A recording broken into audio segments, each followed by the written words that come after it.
Reading 60 from the Psychological Commentaries on the Teaching of Gurdjieff and Ouspensky by Dr. Maurice Nicoll.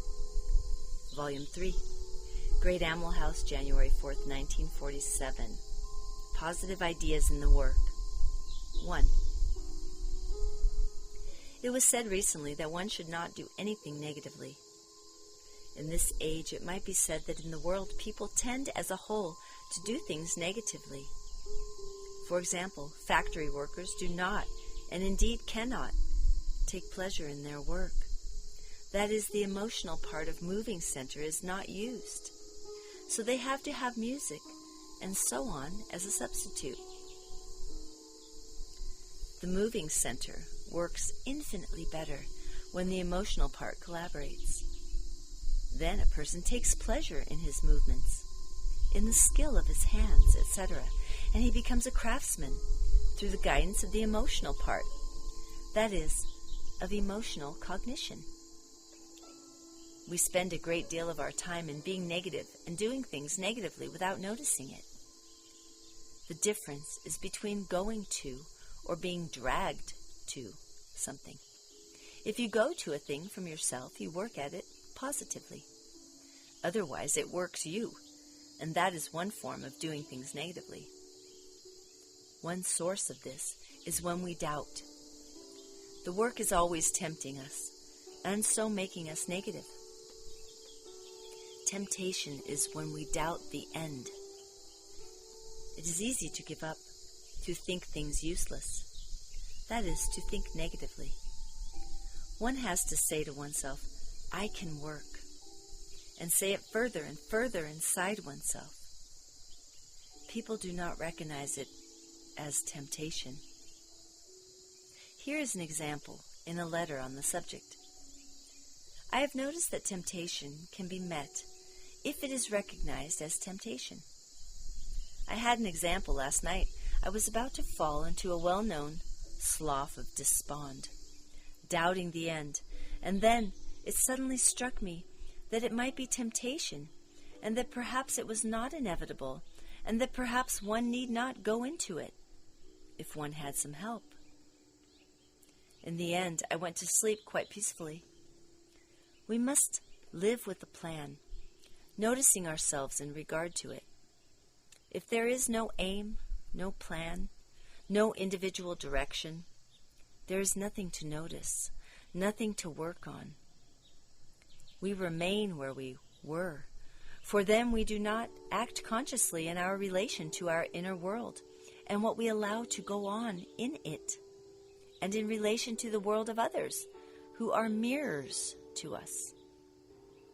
Self-remembering increases the force of consciousness.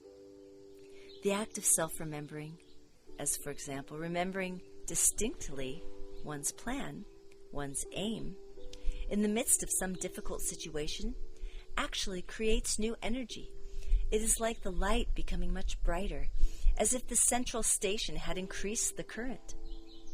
And this is just what it is.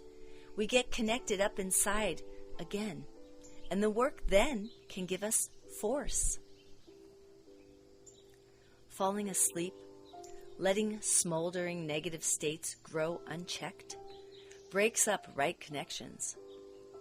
The whole plan and system of the work is simply to give right inner connections so that force from higher centers can be received. The act of self-remembering, in a full sense, includes all the work, all its teaching and new ways of thinking, all one has learned from it, all that one has gained from it, all that it means, all the insights, all the new experiences, all this together. Then, right connections open up again, and new force passes through one. What does this force do? It overcomes the negative mess of life, which people are always accumulating, which forms wrong connections. It increases consciousness, which is light. Through this light, one sees everything more clearly, just as if you turn on the light in a room in which you have been blundering about and knocking everything down in the dark. Yes, self-remembering gives new light. This light is consciousness, increase of consciousness. The work is to increase consciousness.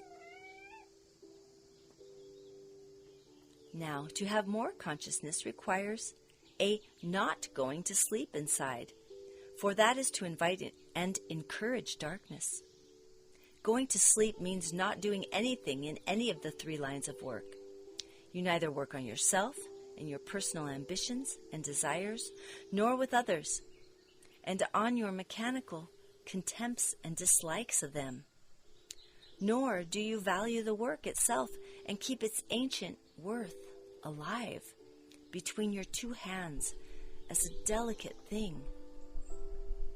Do you expect this ancient work to give you straightway the highest consciousness and understanding? This would be trivial and would point to a tedious level of being. The work means work, inner work, many inner and outer readjustments, many self-realizations, and slow, difficult periods during which you will the work as a small guarded plant between your 2 hands and keep your eyes on it enough.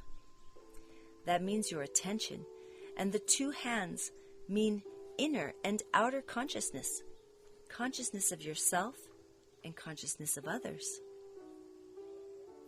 This plant begins to die if you do not look at it enough. G compared it with an egg hatching out that you must not allow to get too cold. One ancient teaching says, not more than 8 hours. Well, it is something like that. For people who only think of this ancient work once every week at meetings, everything has to be taught again. They do nothing themselves in the 1st, 2nd, or 3rd lines of work. They have no internal heat, no esoteric faith, only life faith. They expect to be warmed up by others. This is a poor state of being and understanding. What, said Mr. Ouspensky once, have you done since the last meeting? What have you seen? What have you understood? What have you noticed? Silence was the answer. Now we know that as long as a person is himself and delighted with himself, as long as he takes himself as himself and is satisfied, as long as he cannot, by self-observation, begin to separate himself from what he has up to now taken as himself, he cannot change his being. He will be as he has been. That is, his being will remain the same. Now, to change being, it is necessary to have positive ideas. Let us speak of this. It was once said by Mr. Ouspensky, the state of humanity can be compared with the following octave. Mr. Ouspensky said, mechanical man can be compared with the notes do, re, mi. He cannot get to the notes fa, sol, la, si, do. For what reason? Because mechanical humanity has not got positive ideas. Only positive ideas can make mankind pass the place of vacuum, of nothingness, the place where collectivism, crowds, medals, examinations are no good at all. What makes a man want to go on? He wants to rival someone else. Mechanical men cannot get beyond this because life as third force cannot get them beyond this. You have to pass the place where life things are no good.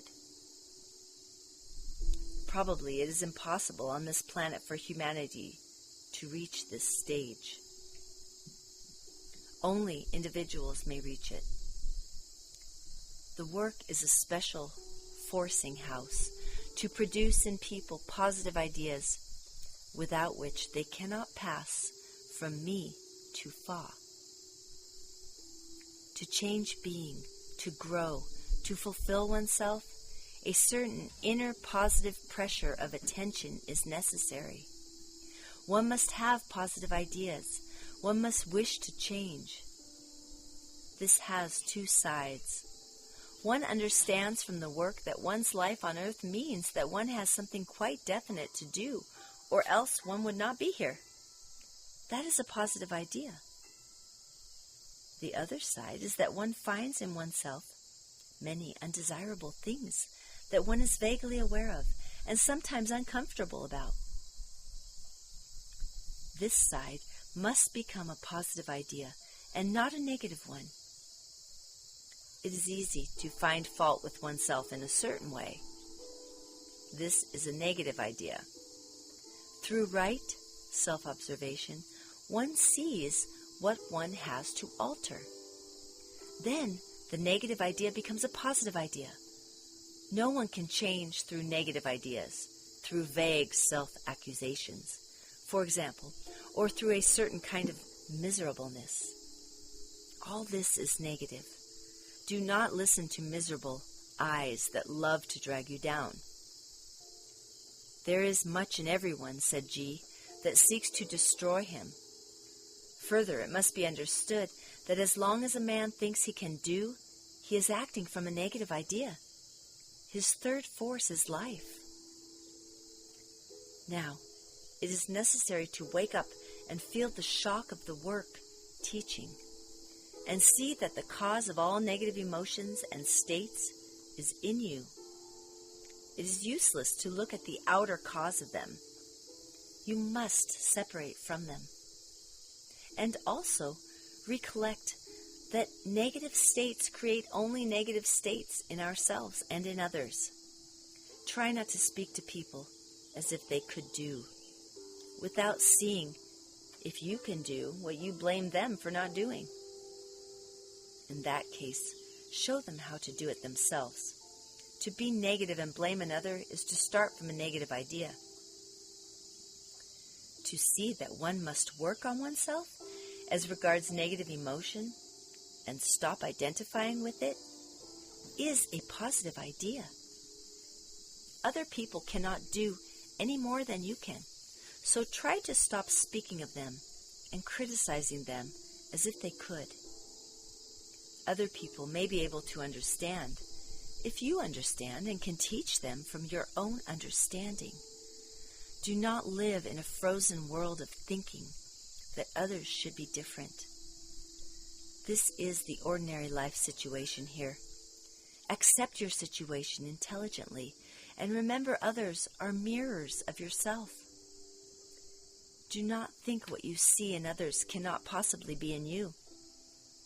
God is what you need. Begin with your neighbor. He shows you what you need. That is, what you need to see in yourself and become conscious of. We all need to become more conscious. All work requires force. People have not enough force because they have not distinct positive ideas about the work and what they are doing and what it means in life. The more you feel the work, the more force of consciousness is possible for you. That is, consciousness above that required for serving life, serving nature. Everyone can become more conscious, that is, have more force, but this is only possible by following all this ancient work teaches. One must work for it, pay for it. If you prefer sleep, sleep. If you wish to awaken, work.